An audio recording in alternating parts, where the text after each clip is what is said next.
Hello and welcome to Harnessing Healthcare. My name is Kristen and I'm your fabulous host here.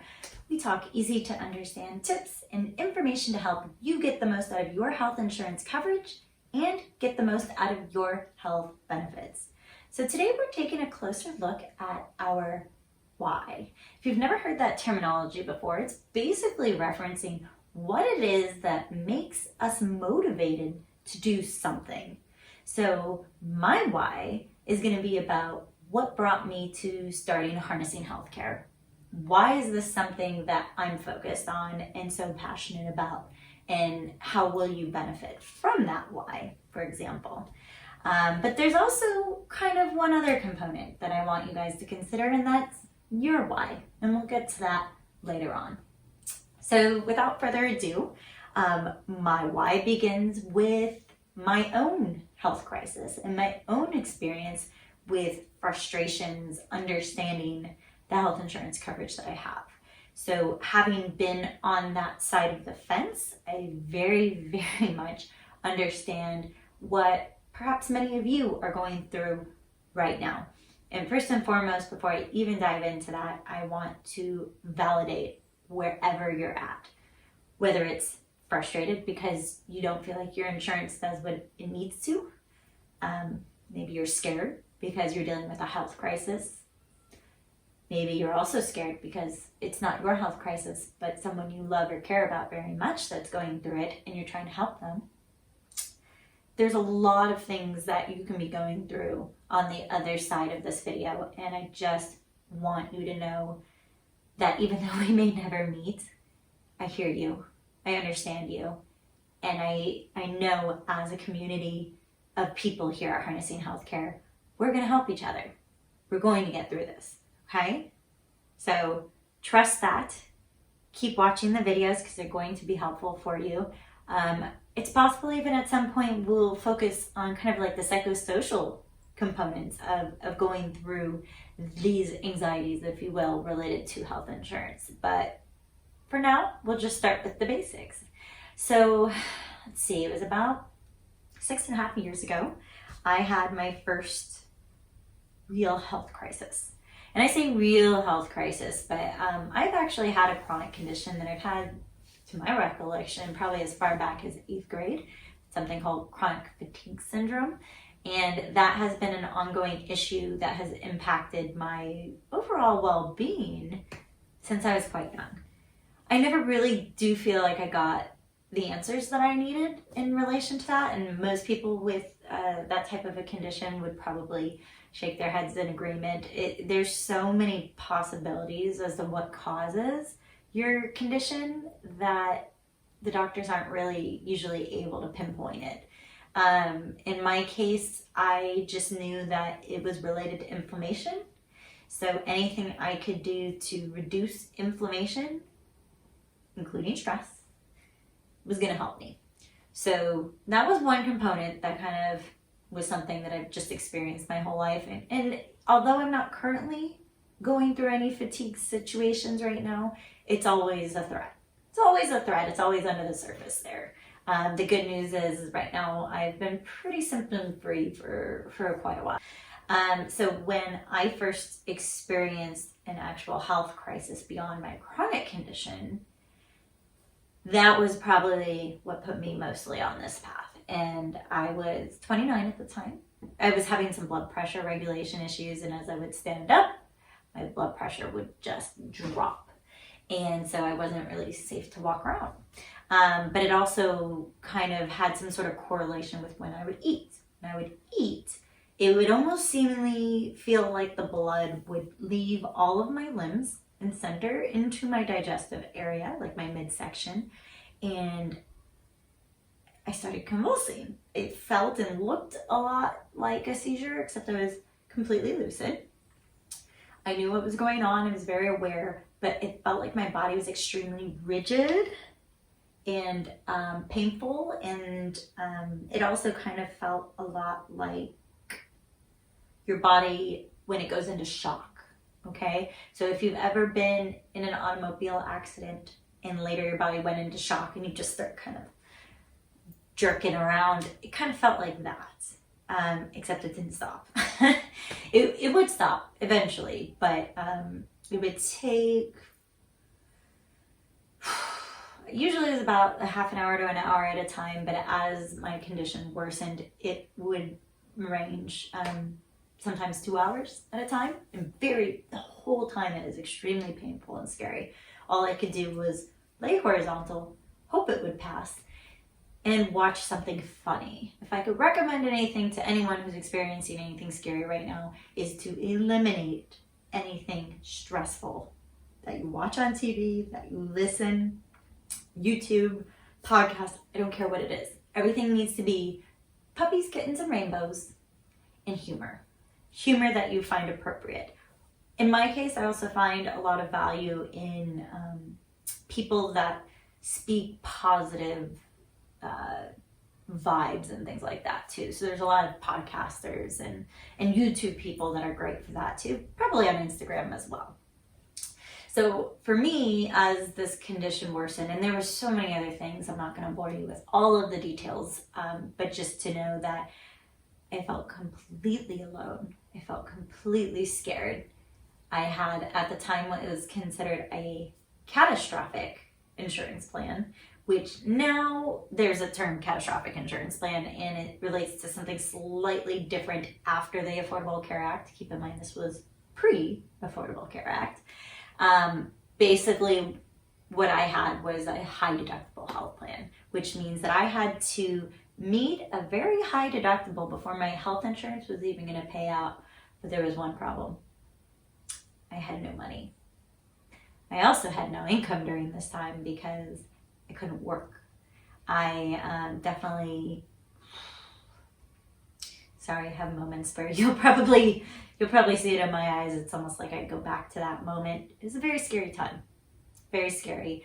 At the time, I was living on the central coast of California and did not have a very large network of friends, no family over there. So my support structure was very limited to my then boyfriend at the time. And he was gone 15 hours a day. He worked a lot. And when things were at their worst, he had to, he had to help. He had to help financially. He wanted to, but it was also a really scary thing for him too. And I do recognize that. I don't know if he'll ever see any of these videos, but if he does, I appreciate you. Thank you for what you did. But so as I got through that whole process, things got worse before they got better. It seemed like there was something new going wrong every single day. I was starting to lose hope. And the few times I would see a doctor, they had no answers. So they decided, I guess it's just in your head. So if any of you out there have heard that, I'm sorry. And whether it's true or it's not, it still hurts to hear, right? I knew for me that, yeah, I was very anxious because nobody could tell me what was wrong.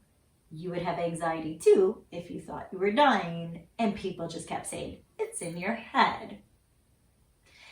So I think it's really important that we understand kind of the psychological side of this as well. I mean, there's a financial side and whatnot, but it's very important that we try to take care of ourselves psychologically, emotionally during these times, because it really can impact the outcome. And the more you can stay optimistic and positive, the better. And if you're surrounded by people that aren't positive or optimistic, whether that's your healthcare providers or not, it can impact your end result. So I went through a series of doctors that just, no, we don't know what's wrong, so I guess it's nothing. And then I got to a chiropractor. And since a lot of my issues seemed neurological in nature, it wasn't that far-fetched that he was actually able to help me. But I think what helped the most was he looked me dead in the eye and he said, we are going to fix this. And to this day, I still don't know if he actually believed that or if he thought I needed to hear it. But I didn't care. It was the first sign of hope I had gotten in a very long time. And in my particular situation, I'm not saying this is a cure-all for anyone out there, he did one upper cervical adjustment, and that one single upper cervical adjustment stopped all convulsions, and they have not returned. So I still don't understand what the heck happened. It did not fully resolve all of my problems, but by and large, those convulsions were the most impactful in terms of interrupting my quality of life. I still had other things to contend with, like a lot of angst that kind of was residual from the situation. I didn't know, was this health condition really gone? Was it going to come back? I still felt terrible. I still had morning to night nausea. I was still having to essentially force feed myself because I was so nauseous all the time. But you gotta eat. So, it was a really scary time. And I think if I could say anything out there, I just, to validate whatever it is you're going through, whether it's stress over getting the coverage you need, stress over not knowing what's wrong, not having a diagnosis, stress over a health crisis that you or someone you love is going through, like, I want to validate that for you, because that's half the battle. Once you feel heard and understood, it does help you to think a little bit more clearly. It's not a cure-all, but to me it was really, really impactful. So again, if you're not finding the doctors that are speaking to you in those ways that make you feel optimistic and hopeful, I urge you to keep looking for second opinions. But that takes us to one other premise of the Harnessing Healthcare channel, and that's that we need good health coverage in order to see all the doctors that we want. So keep tuning in. These videos are going to help you out with that as well.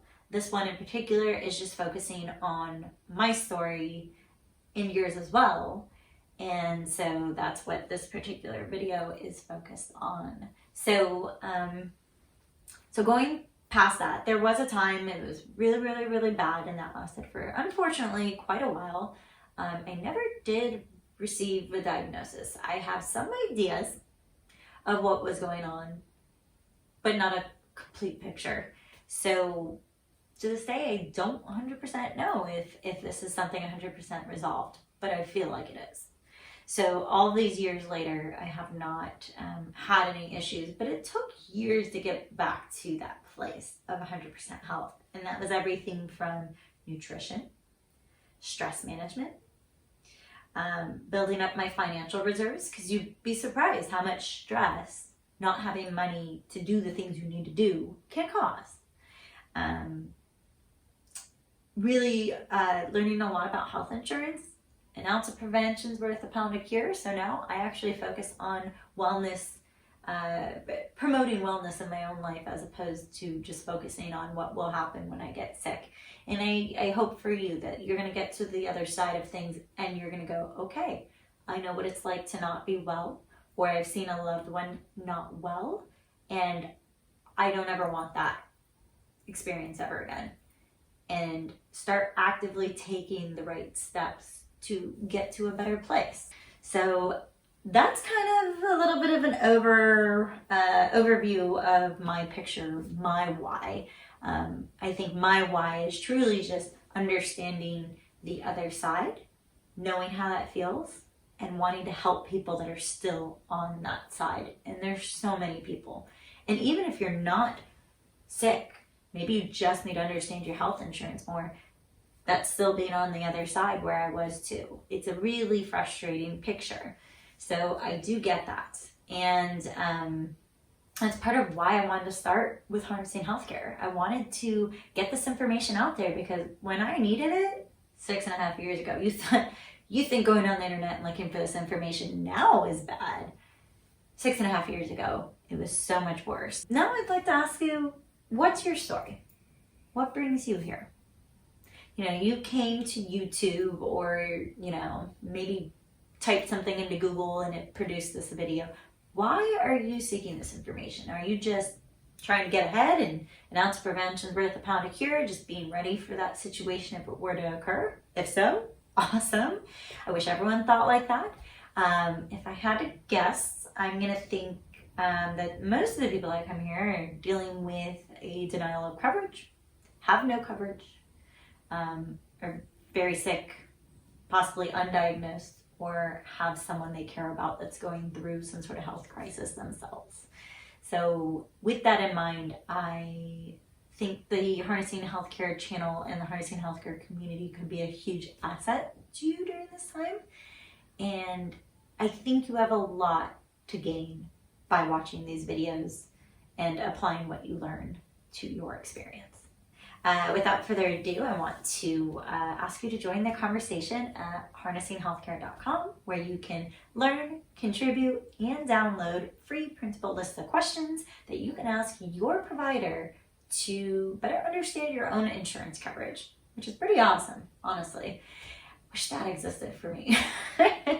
You can also find us and community support on our Harnessing Healthcare Facebook page and on Instagram at harnessing_healthcare. And all links from today's video are going to be in the description box below. And until next time, stay strong, harness on.